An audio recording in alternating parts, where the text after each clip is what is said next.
윤석열 정부 출범의 주역. 대통령직 인수위원장을 거쳐 6일 보궐선거에 당선. 국회로 돌아온 안철수 의원.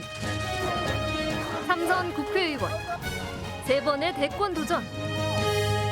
국민의힘과의 합당으로 새로운 정치력을 발휘하며 당권 도전, 차기 대선 출마 등 앞으로의 행보가 주목되는데 혁신이라는 것에 그 선거 제도나 공천만이 있는 것이 아닙니다. 정책적인 부분이라든지 혁신이 필요한 굉장히 많은 부분들이 있습니다. 안철수 의원이 본 민심과 향후 당권 경쟁 집중 분석합니다. 6일 선거에서 대선 주자들이 보궐선거에 출마에 관심이 쏠렸는데요. 그 주인공 중 한 사람입니다. 국회의원 보궐선거에서 당선된 안철수 의원과 얘기를 나눠보겠습니다. 안 의원님 안녕하십니까? 네, 안녕하셨습니까? 대선 대통령직 인수위원장이어서 보궐선거까지 그야말로 숨가쁜 몇 달을 보내셨는데요. 우선 당선 축하드립니다. 네, 감사합니다. 네, 유세 기간 동안에요 시민들 많이 만나셨을 텐데 어떤 말이 가장 기억에 남습니까? 어떤 분이 그 말씀하셨습니다. 제발 좀 정치에 그 걱정을 하지 말게 그냥 내 먹고 사는 일에만 좀 집중하게 해달라. 네. 그 말씀을 하셨고요. 또 거기 보면 한국학 연구소가 있습니다. 네. 근데 이제 거기 있는 교수 한 분이 정치란 것에 대한 한자 말을 해석을 해주시는데 저한테 굉장히 인상이 깊었습니다. 네. 그러니까 정이라는 말이 발을 정자에다가 그 때릴 치자. 네. 네, 그래서 정말 그 이렇게 채찍질을 하면서 바르게 만드는 것이 정치이자 동시에 또 치자에 보면 거기에 이제 물수변이 있다고 합니다. 네. 그래서 정말 국민들 입장에서는 물 흐르듯이 정치에 대해서 걱정하지 않고 네. 민생에 대해서 집중할 수 있게 하는 것, 그게 정치의 본질이다. 그 말씀을 하는데 정말 인상이 깊었습니다. 네. 그러니까 정치를 잘하는 그 표시가 바로 국민들께서 정치에 대해서 관심이 없고 정치에 대해서 걱정을 안 할 때 네. 그게 제일 정치를 잘하는 것이다. 네, 그렇죠. 그 말씀을 들었습니다. 우리나라는 사실 국민들이 정치인들을 걱정을 많이 하잖아요. 정치를 걱정을 하고. 거꾸로 됐습니다. 네네. 지난주 용산 대통령실을 찾아서 인수위의 활동 경과를 담은 백서를 전달하지 않았습니까? 예. 새 정부의 국정 과제, 국정 비전 등이 담겨져 있는데 그 중에서요 윤석열 정부가 이것만은 꼭 해줬으면 하는 것은 어떤 과제인가요? 정말 과제가 많습니다. 네네. 그런데 뭐 가장 이렇게 크게 보자면 시대 정신을 제대로 구현하는 것, 시대적인 임무를 완수하는 것, 그게 네. 그 정권에 꼭 해야 되는 일 아니겠습니까? 근데 그게 보통 지금까지 보면 한 정권당 뭐 그게 숫자가 그렇게 많지는 않았던 것 같은데 네. 이번에는 제가 인수위를 하면서 보니까 굉장히 많았습니다. 7가지 정도로 저는 요약을 했습니다. 네. 그러니까 우선 첫 번째는 무너져 있는 공정과 상식 그리고 민주주의와 법치를 회복하는 것. 네. 그건 모든 사람들이 알 수 있는 것이고요. 두 번째는 지금이야말로 미래 먹거리, 미래 일자리를 만들어야 우리의 앞으로 20년이 또 있는 겁니다. 네. 그다음 또 세 번째로는 국민 통합이 어느 때보다 중요합니다. 너무 네. 많이 갈라져 있어서요. 네. 그리고 또 그 지역 균형 발전. 네. 저는 지역 균형 발전이 우리나라에서 정말 힘든 문제이기는 합니다만 저출생 고령화 네. 그것의 가장 근본적인 원인이라고 보는 입장이거든요. 네. 저는 고향이 부산입니다만 보면 부산이나 대구나 많은 젊은이들이 네네. 1년이면 수만 명씩 수도권으로 옵니다. 네네. 직장이 없어서요. 그러면 당연히 지역은 고령화가 되고 또 수도권에는 제대로 된 좋은 직장들이 없고 죽어도 힘들다 보니까 결혼을 하지 못하거나 만원을 하게 돼서 저출생이 되는 겁니다. 네네. 그래서 저출생 고령화가 단순히 그 아이들에 대해서 보육을 또는 교육을 투자를 하면 해결될 문제가 아니라 네. 이런 지역 균형 발전을 해야만이 근본적인 해결책이 나온다. 저는 그렇게 보는 입장입니다. 네. 국민통합 말씀하셨잖아요. 이제 국민통합을 위해서 여러 가지 뭐 실현 과제가 있습니다만 인사도 하나의 어떤 통합의 의미를 담아서 볼 그렇습니다. 수 있는데 최근 이제 논란이 된 검찰 편중 인사와 관련해서 안 의원께서는 인사권자의 권한이다. 그리고 그리 걱정할 일이 아니다. 이런 말씀을 하셨어요. 예. 근데 언론과 이 국민들과는 조금 시각차가 있어 보이는 게 아닌가. 윤석열 정부의 초대 인사가 능력에 따른 공정한 인사다. 이렇게 보고 계신 겁니까? 저는 일단 지켜보자는 입장입니다. 네. 먼저 지켜보자는 입장이라고 제가 말씀드린 것은 항상 그 인사 자체도 중요하겠습니다만 그것에 따른 결과가 국민들에게 혜택을 주는 것인가 네네. 그것이 사실 좋은 인사의 기준 아니겠습니까?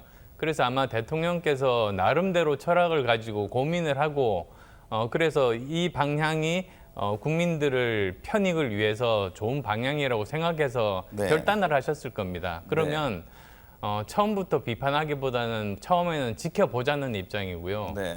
그래서도 이제 과정을 보시면 아시겠습니다만 그 짧은 기간 동안에 처음에는 서울에서 50대 남성 위주라고 하셨는데 네. 그 다음에 또 연이어서 여성에 대한 인사들을 하셨습니다. 네. 그런 것들이 조금씩 아마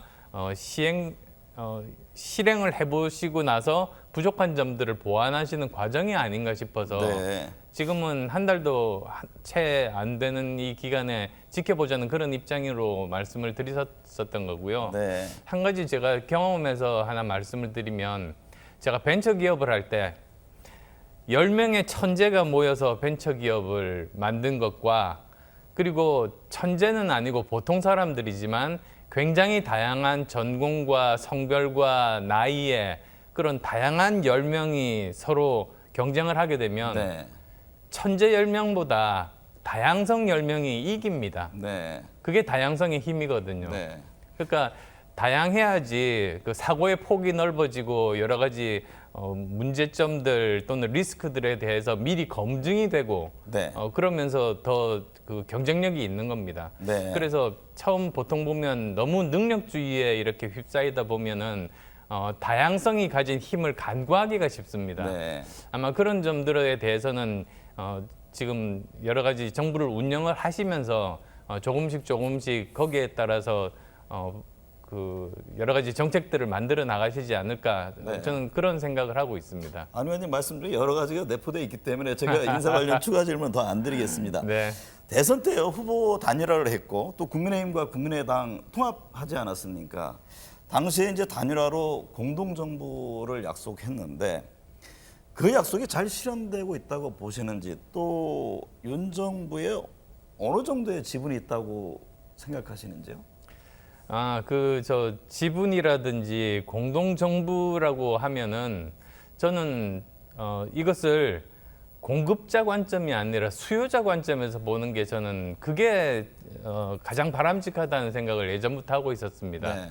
무슨 뜻이냐면 공급자 위주의 관점이라고 하면 이 전체 자리가 10개 있으면 내 자리가 몇 개여야 된다. 뭐 이런 식이 공급자적인 관점 아니겠습니까? 네네. 그런데 사실 수요자인 국민들의 관점에서는 그게 무슨 관심이 있겠습니까? 오히려 그 인사의 결과로 국민들의 생활이 훨씬 더 좋아지고 그동안에 오래됐던 문제들이 해결이 되고 네.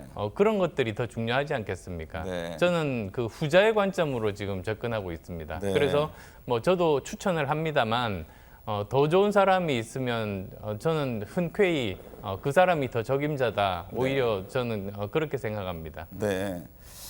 지난 6.1 선거에서요. 차세대 주자들이 대거 이제 당선이 됐습니다.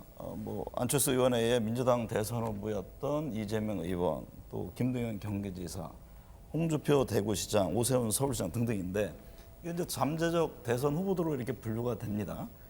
향후 정치권에는 좀 어떤 영향을 줄 것으로 보세요? 저는 건전한 경쟁 관계가 정립이 되면 그건 모든 혜택은 국민들께 간다고 저는 그렇게 생각합니다. 네. 그게 민심이라는 것이 단순히 어떤 뭐 쇼라고 합니까? 뭐 쇼로 해가지고 그렇게 국민들을 이렇게 호도시킬 수 있는 건 아니지 않습니까? 네. 뭐 그런 말이 있지 않습니까? 짧은 기간 동안 많은 사람을 속일 수는 있어도 긴 기간 동안 뭐 많은 사람을 속일 수는 없다는 그런 네. 말이 있듯이 이런 것들도 모두 다 국민들께서 앞으로 남은 아주 긴 기간 동안에 네. 어떤 사람이 진정으로 국민들을 생각하고 네. 어떤 사람이 진정으로 사회의 복잡한 문제를 해결할 수 있는 문제 해결 능력이 있는 사람인지 네. 아마 그런 것들로 판단하지 않나 싶고 그런 관점에서 경쟁을 하게 된다면 그건 국민께 좋은 일 아니겠습니까? 네. 안철수 의원의 쏠린 관심은요. 앞으로 이제 당 대표에 출마하느냐인데 당권 도전에 대해서는 어떤 계획이세요? 솔직히 말씀드리면은 지금 당장은 저희들 의원실이라든지 지역의 사무소를 포함한 지역 조직들을 이렇게 만들어 나가는데 지금 노력을 집중을 하고 있는 그런 네. 상황입니다. 그래서 어느 정도 그런 것들이 셋업이 되고 그 다음 단계로는 의원들이 그래도 100명이 넘는데 제가 만나본 분들도 있지만은 아직 보지 못한 분들도 계십니다. 네. 그분들과 서로 어느 정도 친숙해지고 서로가 가진 생각들을 공유를 하고 어떤 점들이 같고 어떤 점들이 다르고 이런 것들을 제대로 파악을 해야지 제대로 된 의정 활동을 할 수가 있는 것 아니겠습니까? 네, 네. 그게 저한테는 최우선순위입니다. 네. 이준석 대표와요 정진석 의원 간의 충돌 또 최근에 친윤 의원 모임인 뭐 민들레 결성을 둘러싼 논란 등등이 있는데 결국에는 이게 당권을 둘러싼 충돌 아니냐 이런 해석들이 많습니다. 안 의원께서 보시기에 이준석 대표의 임기는 존중해야 된다고 보십니까? 제가 아직 당에 속한 지 며칠 되지가 네. 않았습니다. 네. 바로 이제 합당하자마자 바로 선거전에 뛰어들어서 이제 겨우 선거 마친 지 겨우 한 열흘 정도밖에는 되지 않았습니다. 아직 네. 또 의원총회도 아직 열리지를 않았습니다. 네. 그래서 이제 하나씩 저 나름대로 파악을 해나가야 될 단계라고 생각합니다. 네. 이준석 대표가요 안 의원에 대해서 이런저런 지적을 합니다. 경기도 선대위원장 역할에 대해서도 지니까 별 말을 안 하더라는 얘기에서부터 이 당 혁신 방안을 두고서도 좀 시각차가 있어 보입니다. 당 혁신 방안에 대한 내용을 잘 들어보지는 못했습니다. 네. 근데 저는 당 혁신 방안에 대해서 이미 밝힌 바가 있습니다. 네. 뭐냐면 결국은 이 정당이라는 것이 대중 정당이 되려면 네. 지금 전 세계적으로 가장 중요한 것이 양극화의 심화 아니겠습니까? 네. 그래서 저는 사회 경제적인 약자들을 따뜻하게 품을 수 있는 정당이 아니라면 네. 국민들의 외면을 받는다고 생각합니다. 그리고 또 지나치게 이념지향적이 돼서 네. 자기 머릿속에 있는 세계상을 가지고 이 세계를 바꾸려고 하는 사람이 아니라 네. 오히려 지금 편견 없이 네. 지금 우리 사회가 가지고 있는 그 문제를 객관적으로 파악하고 네. 그 문제 자체를 해결하는데 최선의 방안을 찾고 세상을 바꾸려는 그런 태도, 네. 실용 정치의 태도를 가진 정당만이 국민의 인정을 받을 것이다. 네. 저는 정당의 개혁 방향이라고 하면 그런 쪽으로 가야 된다는 그런 생각을 하고 있습니다. 그럼 국민의힘의 어떤 정강이라든가 이게 좀 변화의 필요성이 있다고도 보시는 겁니까? 근데 보시면 아시겠지만 정강 정책 자체만 보면 네. 뭐 민주당이나 국민의힘이나 그렇게 그렇습니다. 다르지는 않습니다. 네, 네. 그래서 중요한 것은 그런 명문화된 그런 것들이 아니라 실제적인 행동, 실천 의지. 예, 네. 그리고 또 어떠한 그 판단의 순간이 왔을 때 어느 쪽을 선택하느냐. 네. 그러면 그게 거기서 그 조직이나 개인의 진심이 나오는 법이죠. 네. 이준석 대표 그 우크라이나 행을 둘러싸고도 당내 논란이 있었는데요. 안 의원님은 어떤 판단이세요? 우크라이나 문제가 전 세계적으로 관심의 초점이죠. 네. 그리고 여러 가지 파급 효과가 저 외교적으로도 그렇고 경제적으로도 그렇고 굉장히 많습니다. 네. 굉장히 중요한 관점이라서 굉장히 조심스럽게 접근해야 되는데요. 지금 가서 나눈 내용들이 어떤 것인지, 어떤 것들이 합의가 되어 있는지, 네. 그리고 거기에 따라서 사실은 상대들이 있는 편이라 미국이라든지 또는 그 러시아와 미리 어떤 사전 조율이 있었는지 네. 그런 내용에 대해서는 제가 정보가 없습니다. 네. 상임위는 결정하셨습니까? 저는 그 외교 통일 상임위를 네. 지금 지원을 했습니다. 외통이요. 네. 앞으로요, 안 의원의 정치 여정에 있어서 윤 대통령은 계속해서 함께 가는 이른바 깐부입니까? 아니면 윤 정부에 문제가 있다면 언제든 지적하고 시정을 요구하는 그런 역할을 맡을 계획인지요? 뭐 둘 다라고 볼 수도 있겠습니다. 네. 일단은 여당의 소속 의원으로서 여당이 잘 돼야 되는 거는 또 어떻게 보면 굉장히 당연한 것 아니겠습니까? 네.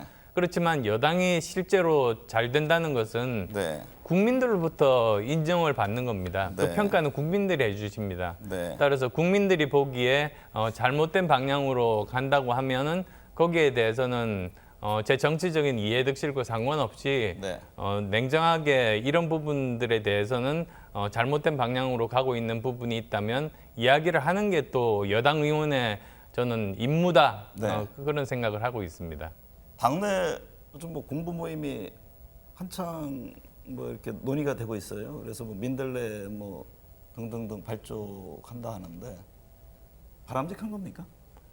저는 공부 모임은 바람직하다고 생각합니다. 네. 근데 자칫 그게 또 개파의 하나의 흐름 아니냐 또 이런 지적들이 있잖아요. 예, 그래서 저는 뭐 그런 모임들도 가능하면 이렇게 그 벽을 낮춰서 네. 누구든지 참여할 수 있고 뭐 심지어는 여당 야당 구분 없이 네. 어떤 주제에 대해서 관심 있는 사람들이 모이면 좋겠다는 생각입니다. 네. 제가 저 초선이나 재선 때 그 여야 합의해서 통과시킨 법안이 굉장히 많습니다. 네. 저는 어떤 법안이 중요하다고 생각하면 이 법안을 통과시키기 위해서는 여야를 넘나들면서 특히 거기에 있는 그 원내 대표들을 만나서 설득하고 그런 적들이 사실 여러 네. 번이거든요. 네. 지금도 마찬가지입니다. 지금도 정말로 중요한 법안이 있다면 거기에 대해서 뭐 공부 모임이 있다면 그런 작업들이 더 원활하게 되고 그러면 국민들이 혜택을 받는 것이고 대한민국 발전에 도움이 되는 것이죠. 별도의 어떤 공부 모임 이런 것도 꾸릴 계획을 갖고 계십니까? 아직은 그렇지는 않은데요. 네. 만약에 여러 공부 모임이 지금 이미 있고 또 새롭게 만들어진다고 들었습니다만 그 중에서 지금 뭐 비어 있는 부분들이 있다면 만들 수도 있겠습니다만 네. 아직 파악은 전체적으로 되어 있지는 않습니다. 네. 이번에 당선된요 경기 성남 갑지역구 이게 판교단지 IT 밀집 지역이지 않습니까? 지역구 발전에 의해서 첫 번째로 하고 싶은 건 어떤 겁니까? 제일 먼저는 그 제1기 신도시 지역이다 보니까 이제 그 연한 재건축 연한이 30년이 이제 넘었습니다. 네. 이제 31년째로 접어들다 보니까 제1기 신도시 특별법에 대한 관심이 지역에서는 굉장히 높습니다. 네. 그리고 실제로도 그게 지금 필요하다고 판단이 되고요. 처음 생각보다도 워낙에 발전을 하다 보니까 여러 가지 교통이나 학교라든지 네. 이런 인프라들이 굉장히 열악합니다. 그런 부분들에 대한 해결하는 것은 지역구 국회의원으로서 당연한 것이고요. 네. 그것 이외에도 또 국가 전체적으로 봐서 꼭 필요한 부분들, 네. 특히 이제 판교를 포함해서 우리나라가 한 단계 더 앞서 나가기 위해서는 결국은 인재와 과학기술밖에는 없습니다. 네. 특히 그냥 보통 그냥 과학기술이 아니라 초격차 과학기술. 네. 외국과 비교해봐서 그 격차가 훨씬 더 앞서 가야지만이 쉽게 따라잡힐 수 네. 없으니까 그런 것들을 많이 우리가 보유를 해야 되는데 네. 그런 부분들에 대한 일들을 열심히 하겠습니다. 네. 세 번의 대선 출마 경험을 갖고 있고 이제는 3선 중진 국회의원이 됐습니다. 10여 년간 새로운 정치에 대한 기대를 받으면서 정치에 입문했다가 주춤했던 안철수 의원의 새로운 정치, 또 다른 출발점이 아닌가 싶습니다. 오늘 함께해 주셔서 감사합니다. 감사합니다.